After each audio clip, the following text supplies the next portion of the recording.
ஆயுர்வேதம் ஒரு பொக்கிஷம், நம் ஆயுள் நீட்டக்கும் அற்புதம். டாக்டர் ஸ்ரீவர்மாஸ்.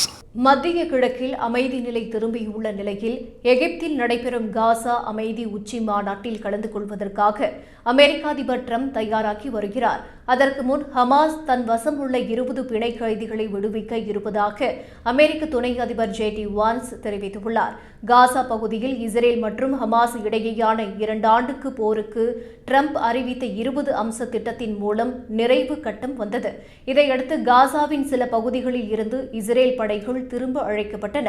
இந்நிலையில் எகிப்தில் நடைபெறும் காசா அமைதி உச்சி மாநாட்டில் அமெரிக்கா, எகிப்து, இஸ்ரேல், கத்தார், சவுதி அரேபியா உள்ளிட்ட 20 நாடுகளின் தலைவர்கள் பங்கேற்கின்றனர். இதுகுறித்து அமெரிக்க துணை அதிபர் JD வான்ஸ் தெரிவிக்கையில், ஹமாஸ் தற்போது 20 பிணை கைதிகளை தன் வசம் வைத்திருப்பதாக உறுதிப்படுத்தியுள்ளது. அவர்கள் அடுத்த 24 மணி நேரத்திற்குள் விடுவிக்கப்படுவார்கள் என்று நம்புகிறோம். மத்திய கிழக்கில் உண்மையான அமைதி உருவாகும் நேரத்தில் இது ஒரு முக்கிய முன்னேற்றமாகும். அமெரிக்க அரசியல் மற்றும் ராஜதந்திர நடவடிக்கைகளின் பலன் இதுவாகும் என்றார். மேலும் இந்த 20 பேர் தங்கள் குடும்பங்களுடன் மீண்டும் சேரும் மகிழ்ச்சி தருணம் வரவிருக்கிறது. இது அமெரிக்காவிற்கும் உலகிற்கும் ஒரு நம்பிக்கை சின்னமாகும். அதிபர் டிரம்ப் அவர்களை நேரடியாக சந்திக்க எகிப்து செல்கிறார் எனவும் வான்ஸ் தெரிவித்தார்.